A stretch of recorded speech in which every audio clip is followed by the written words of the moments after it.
Hi guys, I'm back and today I'll be rating every control boot Nike has ever created. Let's go! And please remember to subscribe to my channel and click that like button. Right, we are kicking things off with the CTR360 Maestro 1. Now this was released in October 2009. Control, touch, receive.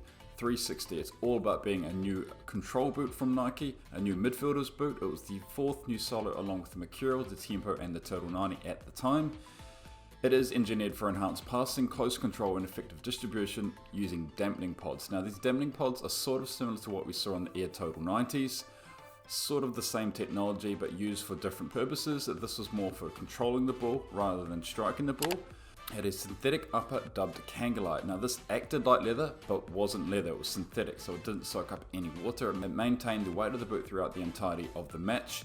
Headlined by Cesc Fabregas, one of the best midfielders, playing for Arsenal at the time, a central midfielder's boot. The CTR360 Maestro 1 was a great boot. I've given a 7 out of 10. It kicked off the boot market's control series of football boots for every brand, including Adidas, Puma and Nike. The next one we see is the CTR360 Maestro 1 Elite. Now this was for the 2010 FIFA World Cup in South Africa. I've given it a smashing 9 out of 10. Now this is a sensational football boot. It was worn by Andres Iniesta, who did score that winning goal against Netherlands in extra time in the World Cup final, meaning Spain won their first ever World Cup. But yeah, this is iconic. This is one of the most iconic football packs of all time by Nike. The weight is significantly reduced using carbon fiber on that sole plate. All the solos in this pack had carbon fiber on the sole plate. It was revolutionary at the time. I think when you add carbon fiber to any sole plate, it has that strong reputation. As I mentioned before, Iniesta did wear this at the FIFA World Cup final, did score the winning goal, and yeah, this is such a strong release in that grey and orange colour, designed to sort of pop players' feet out when you're playing on the pitch. Overall, I think this is probably one of the best and most iconic control boots Nike has ever created. Next up, we see the second generation of CTR360 Maestro in the form of the second generation. I've given it a 6 out of 10. Now this doesn't blow anyone away. It was pretty much a modification from that first generation. Released in December 2010, it had that Kangalite synthetic upper, dampening pods, a receive pad, a pass pad, an off-center lacing system, and that carbon chassis. So the carbon chassis remained from that Elite edition into that second generation. Overall, given a 6 out of 10 because it didn't blow the park away. It's not the greatest upgrade from its predecessor, but overall it's just enhancing that first concept. Using those dampening pods, the receive pad and the pass pad, it's all about controlling the ball. But adding all these pods to the upper made it quite stiff from the get-go. So I think Nike in the future would want to make these boots slightly more flexible. I've given it a 6 out of 10. Hitting up July 2012, we are talking about the CTR360 Maestro 3 in the third generation. I've given it a smashing 8 out of 10. Now this again has that Kangalite upper. It's got this new technology called All Conditions Control, or ACC. Pretty much enhances your touch in all weather conditions. I think it's pure bullshit, that technology, but overall it has ACC. It has a revamped 3D control pad with fins of varying sizes. I think the control pad actually looks quite nice. It's quite strong plastic on the instep there. Asymmetrical lacing again, a dimpled upper texture, and a more responsive sole plate. But overall, I think the CTR360 Maestro 3, the upper, the dimpled upper, it's a much more flexible version of the previous two generations. I think Nike did very well to make this very nice. An 8 out of 10 in my eyes. It's a very strong release in terms of design as well. That Nike swoosh pops out on that side of the boot. We had some wicked colorways of that third generation. Much better in terms of performance than the previous two generations. A very iconic boot by Nike. Next up, we are looking at the Magista Obra, 10 out of 10 in my eyes. Now this was released in March 2014 and it's inspired by performance footwear using a completely new Flyknit design. Now Flyknit was never used before this solo on the football boot market. No knitted boot used Flyknit before the Magista Obra. Now it's a sensational foot boot and concept and really redefined that whole boot industry using Flyknit. Now most boots now still use that same Flyknit construction, but overall I think the Magista Obra, using a completely new Flyknit design, redefined the boot industry. Lots and lots of players wore this at the 2014 FIFA World Cup, including Mario Götze as well, who did score the winning World Cup goal in that World Cup final against Argentina. Now the boot itself has a Flyknit construction with Nike skin added on top to enhance durability in wet weather conditions. Overall, that dynamic fit collar, again, this was a feature never seen before. The dynamic fit collar Not the greatest feature in terms of performance, more of a marketing feature to sell these boots. Overall, I think the collar combined with the new Flyknit design is a very strong release, a 10 out of 10 in my eyes. It's a very good football boot. Next up, we are talking about August 2015. Nike dropped their Techcraft Magista Obra. I've given it a low score of 5 out of 10. I don't think this is a very good football boot. The reason why is because they added K-leather on top of the Flyknit. Now I think if you wanted a leather football boot, you don't want anything in between the leather and your foot. Now this has Flyknit in between the leather.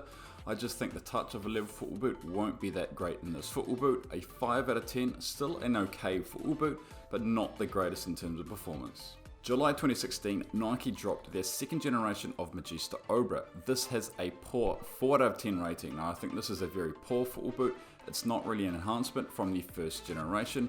It's almost a completely revamped Flyknit design, and it's designed to emphasize player touches using a radical heat map design. Now the launch colorway, probably one of the worst ever launch colorways designed by Nike.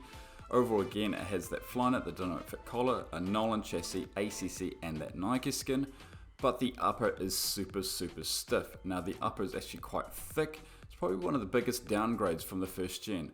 It's probably one of the worst sequels by Nike, as I mentioned before. It's like when Nike went from the really nice Hypervenom 1 to the Hypervenom Phantom 2 with that poor Nike skin upper. I just don't think this is a very good second generation of this football boot. The design as well is pretty poor. Overall, launched in July 2016, worn by De Bruyne, Mario Götze. 4 out of 10 in my eyes. Heading up November 2016, we saw Nike drop their Techcraft Magista Obra 2. Now this has a strong 7 out of 10 rating. Now this has Allegro leather, a form of kangaroo leather, but much higher quality. Overall, the leather is very soft, and I think the leather is used much better in this edition compared to the previous edition. Now this isn't leather added on top of the Flyknit, this is just leather. I think if you want a comfortable leather football boot having a really natural touch, this is the one you want to wear. You don't wear that leather on top of the Flyknit, you go for this one. This is more like a Tiempo. This is going to be very comfortable, good for wide feet, and I think overall it's a decent football boot. So what did Nike do from that poor second generation Magista Obra? They completely got rid of it and introduced the Nike Phantom Vision, a very similar name to the Hypervenom Phantom, but the Hypervenom was scrapped as well. Now this is the Phantom Vision, a completely revamped design. I've given it a strong 9 out of 10. The reason why is because it's probably one of the highest performing football boots Nike has ever created. It has this new technology called quad fit technology. It's super comfortable and compressing inside the football boot. Ghost lacing as well hides the laces. Flyknit construction with that Nike skin textured upper on top. A very grippy Nike textured upper as well. Again, designed for midfielders, for playmakers, the De Bruyne type of player. That emphasized pass pad on the instep is highlighted in that pink color as well. Overall, not the greatest design. I think it's an enhancement from the CTR360 and the Magista Obra. And I think overall, it's a very decent football boot. The dynamic fit collar is not needed in my eyes. Again, as I mentioned before, Kevin De Bruyne was the headline player of the Phantom Vision. A very strong player, one of the best playmakers in world football and one of the best players in the Premier League at the moment. Yeah, so this redefined the control market. We had the poor Magista Obra 2 and Nike dropped this. This was a stunning and amazing decision Nike did to release the Phantom Vision at that current point of time. Next up, launched in January 2020, the Phantom Vision 2. Now this is a decent upgrade from the Phantom Vision 1. It's not like going from the Magista Obra to the Magista Obra 2, where it was a downgrade. This is a subtle upgrade from the Phantom Vision 1. I've given an 8 out of 10. Has quad fit, ghost lacing, Flyknit, Nike skin, and ACC. This time around, the collar is actually lower, and I think that's a really wise decision, and has a pull tab so you can get these boots easier on your feet. A strong boot, but nothing too different from the previous gen, hence why it's a strong rating. I think the Phantom Vision overall as a whole package, great for wide feet, great for playmakers, midfielders, and really enhances that idea that Nike created from the CTR360 series and the Magista series of the best control football boot on the market. I just think it's a stunning football boot.